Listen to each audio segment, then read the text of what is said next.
quiet, pretty quiet, not been up to much. No.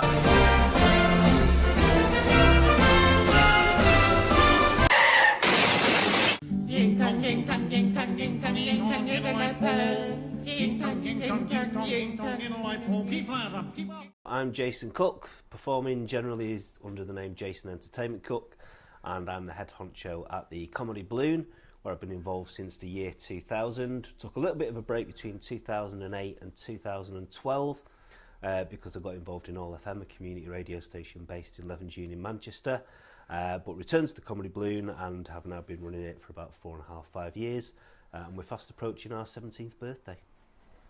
Okay, so how important is radio to comedy and vice versa?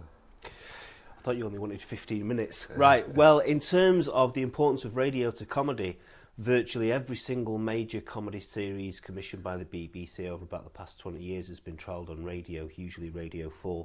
So you're looking at things like Little Britain, The Day Today, a whole host of things that are a lot cheaper to work out the format and work out the scripts and the running orders and test the waters on radio. Generally, as today, we've got 4 people operating 2 cameras to do a 2-person interview. If we were doing this on the radio, we could use a Zoom H4 recorder on a table. It's a lot faster. It's an awful lot cheaper because you don't need props, makeup, set design, any of that kind of stuff, and the associated preparation that goes into all of that. And also, in some ways, you can take a little bit more of a risk on radio because it's kind of more of a niche audience. And because most comedy is premiered on Radio 4, the audience, without wishing to stereotype Radio 4 listeners, tend to be a little bit more cultured, a little bit more educated and a little bit more forgiving than they would be maybe on a prime time thing. Although, having said that, there are certain very popular TV shows, such as Mrs Brown's Boys, which never went anywhere near Radio 4. And was premiered on stage in the provinces, first off in Ireland and then the Irish communities around Manchester, and became pretty much a massive phenomenon without any kind of help from any broadcasters. No one's picked up by the BBC. So things like that exist outside of the radio framework. But generally, radio is very important for comedy because it is a first chance, a first crack at the whip. Okay. What makes a good comedy show, in your opinion? Accessibility, immediacy, good pictures. I know it's a bit of a cliche to say that pictures are better on radio, but if it's just 2 people talking, if it was all waiting for Godot or Mel Smith and Griff Rhys-Jones talking heads, very deadpan stuff, it wouldn't work quite as well. Things like Little Britain, The League of Gentlemen started out as a radio show before it was a TV show. And they really did create a world. I know that Rhys Shearsmith has said, if you're going to write character comedy, create a world for your characters to inhabit. Don't just give them a catchphrase as the Fast Show did. It has to be believable as an audience member, because if you're listening to something and all it is catchphrases, it gets very thin very, very quickly. Or certainly it does nowadays, because in the 1950s and 60s, when radio comedy was the prevalent mode of comedy for most people, with things like Hancock Half Hour getting 24 million listeners every single week, that was all about the catchphrases in certain bits and pieces. And Round the Horn, the legendary series with people like Julian and Sandy by Hugh Padgham and Kenneth Williams, that was all about the I'm Julian and this is my friend Sandy, and you knew exactly what you were going to get every single week. Well, these shows like that basically rewrote the rules for comedy, because they had, like you say, 2 openly gay characters in it at a time when you couldn't have really, gay was a horrible word in society. Well, it was illegal to be gay in the 1950s up until 1967 when homosexuality was legalised. And this is why a massive part of radio comedy history is under-acknowledged as being very anarchic and incredibly influential without ever troubling the censors. The BBC used to have something called the Green Book, which was literally a list of words that you could say. And I think it was a sketch with Griffin Jones, who actually parodied a script meeting with the radio, and they're saying, well, if you take out 2 bums, we can give you a bollock. Yeah. And they literally went through the Green Book and said, you can say this, you can't say that. Now, one of the great things about Julian and Sandy particularly was the Green Book was pretty much accepted language. So it didn't include Polari, which was the gay street slang of the time, which was used by the homosexual community as a way of communicating without troubling the interest of the authorities.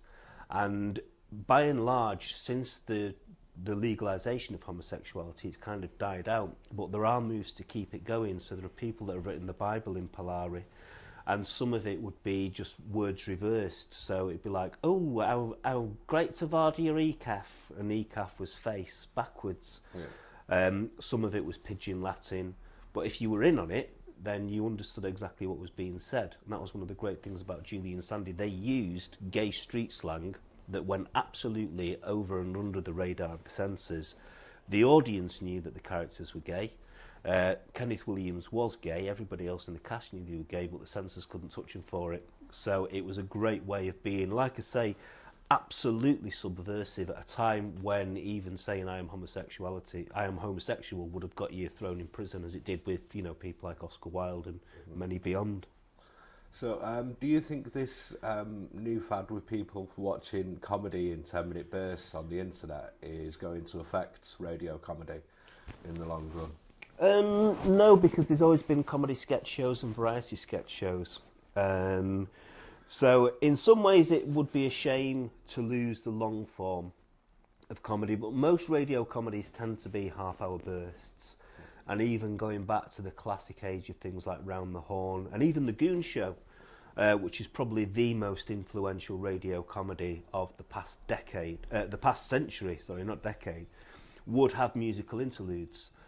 For a number of reasons. The Musicians' Union insisted that radio was a medium to employ musicians, and there was actually a limit on what they called needle time in the early days of Radio 1 and pop radio, because they used to have orchestras in and people would sing live over the top.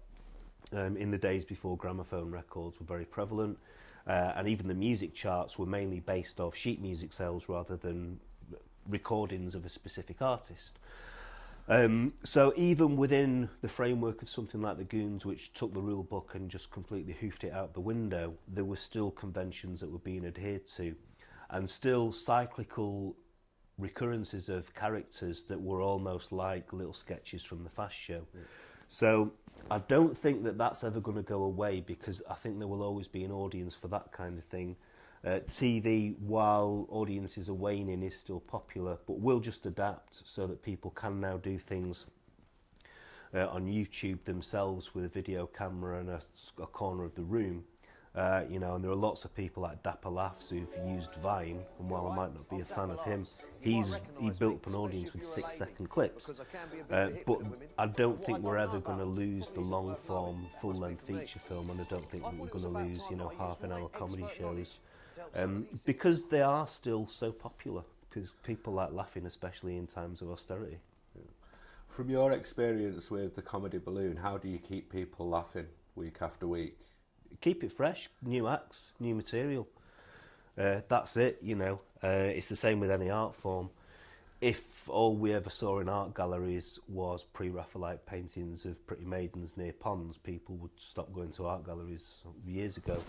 The Comedy Bloom, we have 8 new acts every single week. I try and keep 10 weeks between individual appearances.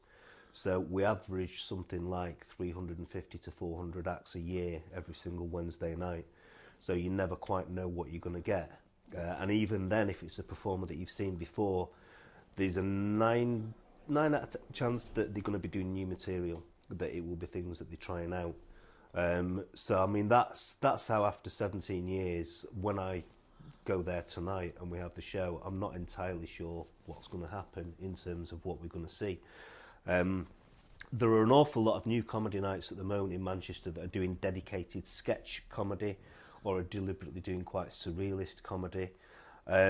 With the Comedy Balloon, you can get anything from a 60-year-old mum talking about the difficulties of finding yourself after your kids have left home, to an anarchic 18-year-old student who's just discovered Dadaism on his stand-up comedy course at Salford, to a sketch troupe from Blackpool or from the performing arts, musical comics, absolutely anything whatsoever. I deliberately don't try and limit the kind of comedy that you're going to see. If it's designed to make you laugh, it's got a place at the Comedy Bloom. What one piece of advice would you give to someone who was looking to write a comedy show to air on radio? Listen to an awful lot of comedy, especially the classics. I think it's the big mistake that a lot of comedy performers make is they don't familiarise themselves with the current comedy modes and the current comedy forms and what audiences are liking. As a musician, it's really easy to put music on in the background while you're doing other things. You can do that with comedy to an extent, but like I say, that tends to fall more in the kind of Radio 4 category, although there are now loads of podcasts.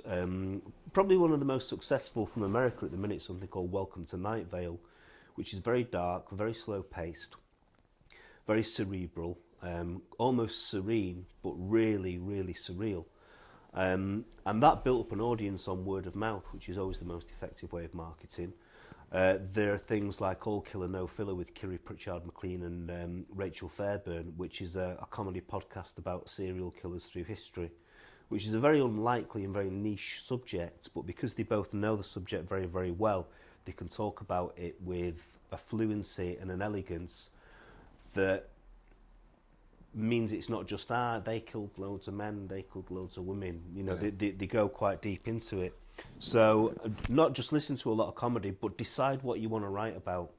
I think the days of observational comedy, of airplane food, what's all that about, are pretty much dead in the water because audiences have seen it over and over and over and over again. Yeah. But with any creative writing, write about what you know. Like I say, Maxine Jones, who wrote a show called Superwoman about what it was like to be approaching 60 and the kids are leaving home and she'd been through a divorce and all of a sudden she found herself, you know, completely, well, I've got an entire life to fill now where it's all gone. She wrote about that in a brilliant way, and because it chimed so true with her experiences and her life, it didn't matter if you were a 24-year-old man watching it, you could still resonate with what she was saying. In the same way that we've had another female comedian called Pearl Kelly-Ince, who's 15 years old, and she's talking about O-levels and exams and a mum worried that she might be gay. Because she's writing about her actual life, it has a gravitas and a realism to it that you won't get from people like Bob Monkhouse, who was very slick and very of his time, but you didn't really believe that Bob Monkhouse's dad was driving a bus when he died and killed all of his passengers. It was patter, it was a material, it was routine. So be as truthful to your own life as you can, and it will probably resonate with more people. Okay. And lastly, what do you see as the future for comedy? I think it's probably going to end up being more self-generated stuff. I think the internet is the great leveller, but also a dangerous thing about the internet is there's no Ofcom regulations, so you won't get people deliberately trying to find creative ways of addressing the limitations. One of the dangerous things about internet comedy is people don't have Ofcom regulations that they can try and circumnavigate. The musician Brian Eno used to say, work within limitations because you'll find more creative ways of overcoming them, and as a result you'll be a more creative writer and performer. With people being able to do exactly what they want on the internet, I think it's very easy to just think, well, I've made my 3 mates laugh, therefore I'm going to be famous. But in the same way that Brian Eno said about music tools now being available to everyone, it democratises it. But that means there'll be an awful lot of people doing a certain level that's made very easy by the ease of use with the tools. I could pull my phone out now and get a house beat together in about 4 seconds just by pressing a few keys. But I'm not going to be Richie Hawtin doing that. I'm not going to be the Aphex Twin. You need to work at your craft. You need to study your precedents, and then play from the fucking heart, as Bill Hicks said. You know, so if you are going to go on the internet and make your own TV show, and you can edit things on your phones now, decide what it is you want to say before you start saying it. You know, it's the same.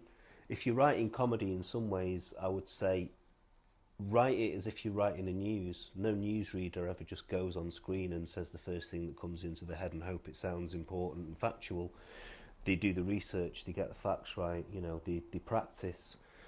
So watch a lot of comedy and perform a lot of comedy, and it all comes down to write more and gig more are the two biggest bits of advice to any stand-up comedy. In terms of the future of comedy, your guess is as good as mine. I mean, somebody could come out tomorrow with a TV, an internet series about two talking shoes and absolutely own it. You know, it could be an old man sat on a park bench doing a monologue. It's absolutely wide open.